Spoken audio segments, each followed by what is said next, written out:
Bonjour à tous. Heimat, un de ces fameux mots intraduisibles en langue française. Heimat est un mot allemand qui englobe plusieurs notions. Et lorsque je l'ai entendu la première fois, j'ai demandé qu'est-ce que cela voulait dire. On m'a tout simplement répondu Heimat, c'est là où l'on se sent chez soi. Ok, mais chez soi, qu'est-ce que ça veut dire? C'est la maison, l'endroit où on a grandi? C'est peut-être plus que ça. C'est également un endroit qui nous évoque des souvenirs chaleureux, ou peut-être tout simplement l'endroit où l'on sait où se trouvent les couverts et le meilleur café du quartier. Et puis je me suis posé une question. Est-il possible d'avoir plusieurs Heimat? Pour moi, la réponse est évidemment oui. Je fais partie de la grande famille des expatriés. J'ai vécu aujourd'hui 5 ans à l'étranger. Je parle de cette expatriation qui vous concerne peut-être, une expatriation motivée par l'envie de découverte, de curiosité et effectivement de mieux comprendre le monde qui nous entoure et de ainsi mieux se comprendre soi-même. Bon, je vous parle de ces endroits ou de cet étranger, mais vous vous demandez peut-être de quel endroit je parle. Alors laissez-moi vous présenter mes Heimat. Tout d'abord, voici Dublin, en Irlande. J'ai effectué mon Erasmus, donc 4 mois. Comme peut-être certains d'entre vous l'ont déjà fait ou le feront dans les années à venir, Erasmus, c'est la première expérience d'expatriation. Et ça donne souvent le goût du départ. Par la suite, je suis arrivée à Hambourg, une ville dans le nord de l'Allemagne. J'y suis d'abord allée pour un stage de 6 mois, et puis 4 ans après, j'y étais encore sans même m'en être rendu compte. J'ai donc développé mon activité professionnelle en tant que graphiste freelance. J'ai rencontré des amis, je me suis créé un quotidien, une vraie vie d'expat, quoi. Et puis finalement, en 2018, j'ai également eu l'envie de repartir, cette fois-ci pour Tokyo, au Japon, dans le cadre d'un visa de vacances-travail. C'était un rêve de jeunesse, enfin devenu réalité. Ces 3 lieux, ces 3 expériences d'expatriation vous paraissent peut-être très différentes. Ces 3 durées différentes, 3 pays différents, 3 langues différentes. J'en passe des différences. Et pour moi, pourtant, j'ai réussi à faire de ces lieux mes Heimat. Et j'aimerais donc vous raconter qu'est-ce qui fait pour moi se sentir chez soi et comment j'ai pu faire de ces lieux des endroits où je me sens bien et chez moi. Premièrement, un des premiers enjeux pour se sentir chez soi, il me semble que c'est la communication. On me demande d'ailleurs très souvent « Est-ce que tu parles allemand ou japonais ?» Avant de répondre à cette question, je dirais qu'avant mon départ, je ne parlais aucune des 3 langues en question. Bien entendu, j'avais appris l'anglais à l'école comme tout le monde, mais clairement, je ne considérais pas que je pouvais le parler. Et pourtant, après 4 mois d'Erasmus, j'avais la capacité de discuter avec tous mes amis espagnols, italiens, anglais. Et j'ai donc développé mon International English que j'utilise aujourd'hui tous les jours. Pour ce qui est de l'allemand, on dirait que c'est la force des choses, le fait de passer du temps dans le pays. Et puis finalement, j'ai pris quelques cours une fois sur place et je peux communiquer dans la vie de tous les jours. Pour le japonais, c'est une autre histoire. Nous dirons seulement que j'ai un fort attrait pour la langue. Attention, je ne suis pas en train de dire qu'il ne faut pas apprendre la langue du pays dans lequel on vit. Bien entendu, apprendre la langue, c'est aussi se donner l'opportunité d'avoir une meilleure intégration, de parler plus facilement avec les locaux. Et puis on ne va pas se mentir, c'est quand même plus pratique. Je me souviens d'ailleurs qu'à mon arrivée en Allemagne, j'ai dû faire beaucoup de démarches administratives pour lesquelles je devais appeler au téléphone. Et une conversation sur 2 se passait de la manière suivante. Hallo, Entschuldigung, do you speak English? Autant dire que j'avais pas l'information là. Et évidemment, il y a d'autres expériences qui sont beaucoup plus positives. Par exemple, au Japon, je me suis acheté un vélo et je me le suis fait voler au bout de 2 semaines, quelque chose comme ça. Oui, ça existe aussi, le vol au Japon. Et puis j'ai décidé d'aller au commissariat pour faire un dépôt de plainte, de perte, et avoir la possibilité de le retrouver, car les vélos sont immatriculés comme n'importe quel autre véhicule. À l'arrivée au commissariat, évidemment, le policier ne parlait pas un mot d'anglais. Et je pouvais seulement dire « jitensha » pour « vélo ».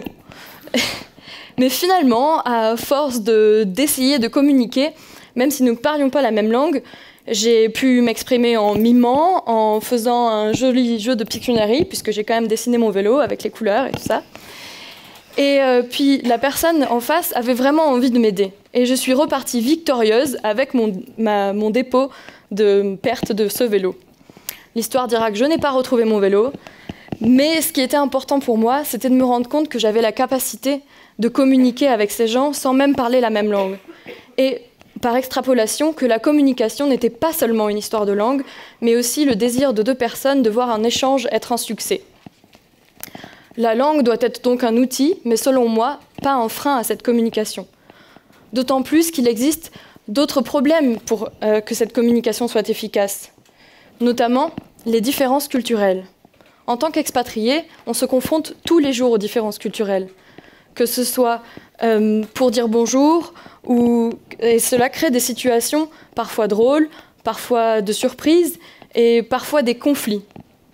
Lorsque j'ai mentionné le fait de dire bonjour, ça peut paraître simple pour tout le monde, mais cela peut créer des situations totalement complexes et qu'on ne s'y attend pas. Je me souviens, à l'arrivée en Erasmus notamment, j'ai fait quelques soirées et avec un de mes amis, nous sommes rendus à une soirée en question où il y avait beaucoup de monde et beaucoup d'étrangers. Et mon ami s'est présenté aux personnes présentes, il a serré la main donc à la première personne qui était un homme, deuxième personne serrait la main, et arrivé à la quatrième personne, il s'est approché d'elle, qui était donc une jeune fille, pour lui faire la bise. Elle était polonaise et n'était pas du tout habituée à ce genre de pratique. Mon ami s'est approché et il n'a pas lu sur son visage ce dont j'ai été témoin. Elle s'est reculée et s'est figée de peur à l'idée que cette personne s'approche d'elle de si près. Pour ce qui était mon ami, un acte de politesse, il voulait seulement dire bonjour, a été interprété par elle par presque une agression. Il y a donc un gap entre ces deux sentiments. Et c'est la différence culturelle qui crée ce gap. Pour éviter ce genre de situation, il faut bien entendu comprendre, demander, poser des questions et toujours garder un certain recul sur ce que l'on voit au jour le jour.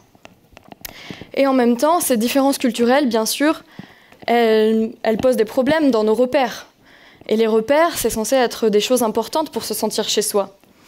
Mais est-ce que la différence culturelle, dans ce cas, n'est pas le meilleur moyen de remettre en question ces repères ? On peut ensuite, puisqu'on voit qu'il y a d'autres manières de faire, on peut enfin se poser la question. Est-ce que je fais ça parce qu'on me l'a appris ? Ou est-ce que je fais ça parce que j'ai envie de faire ça ou que ça fait sens pour moi ?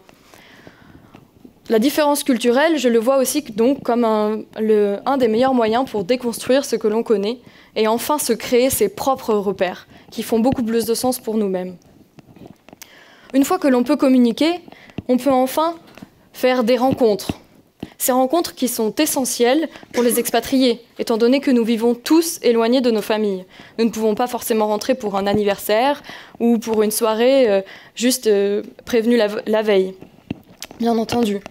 Et c'est pour faire ces rencontres, cela peut paraître difficile pour certaines personnes. Lorsqu'on se déplace d'endroit à endroit, on perd nos amis et on doit créer donc de nouveaux liens sociaux. Personnellement, j'ai découvert ainsi, en tant qu'expatrié, la force des communautés. Les communautés, je parle des communautés qui nous ressemblent, de personnes qui vivent les mêmes choses, comme les communautés en Erasmus, la communauté des Français à l'étranger, et puis également des communautés de gens qui s'intéressent aux mêmes choses, qui ont les mêmes activités. Donc peut-être si on aime faire du ping-pong, ou alors si on parle une langue commune, ou qu'on essaie d'apprendre une de ces langues. Et la force de ces communautés, c'est qu'aujourd'hui, grâce aux nouveaux outils numériques, on peut y accéder très facilement, notamment via les réseaux sociaux. Et les réseaux sociaux ont donc été un outil pour moi pour me faire de nouveaux amis. Cela peut paraître une manière de confronter, de ne pas laisser place au hasard, mais du coup de chercher à se faire des amis.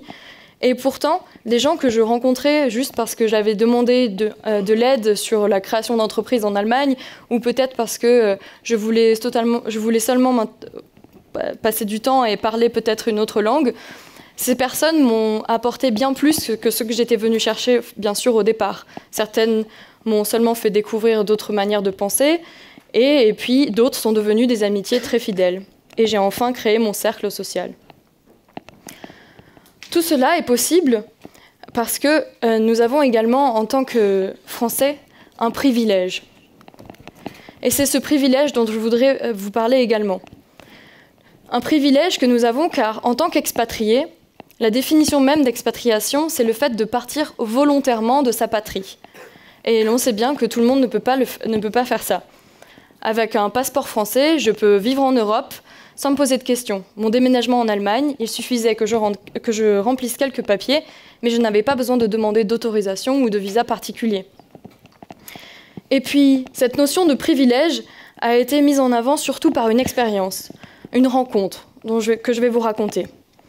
Quand j'habitais en Allemagne, donc, j'ai eu l'occasion de participer à des activités avec des enfants réfugiés. Des enfants qui, du coup, étaient dans les camps de réfugiés et se côtoyaient mutuellement. Et j'ai rencontré donc une petite fille qui est venue me parler. Elle venait d'Afghanistan et elle avait entre 8 et 9 ans. Elle me parlait bien sûr dans un allemand parfait et elle m'a demandé d'où est-ce que je venais. J'ai répondu donc Frankreich, avec mon très fort accent. Et puis elle m'a tout simplement demandé à la suite de ça « Ah, et depuis quand est-ce que tu as demandé l'asile ?» Évidemment, j'ai été un petit peu bouche bée de cette question et puis je lui ai juste dit « Ben, en fait, je n'ai pas demandé l'asile puisque je suis venue de mon plein gré. » Et cette jeune fille a aussi été interloquée par ma réponse puisqu'elle n'avait pas envisagé que cela était possible, que quelqu'un puisse partir de son pays juste parce qu'il en avait envie. Et finalement, il y avait quelque chose qui nous séparait énormément, c'est le fait de pouvoir et le fait d'être obligé d'être à un endroit. Mais en y repensant, nous avions beaucoup de choses en commun avec cette jeune fille. Elle avait dû se confronter aux problèmes de communication, apprendre des langues. Elle avait dû également se confronter aux problèmes de la différence culturelle. Et enfin, elle avait dû se créer des nouveaux liens sociaux dus à l'éloignement avec sa famille, tout comme moi. Et ces choses que j'ai en commun avec cette jeune fille, peut-être que je les ai aussi en commun avec certains de vous. Que ce soit parce que vous ayez aussi vécu une expérience d'expatriation, ou parce que peut-être le fait de partir de votre ville natale vous confronte également à certaines de ces expériences.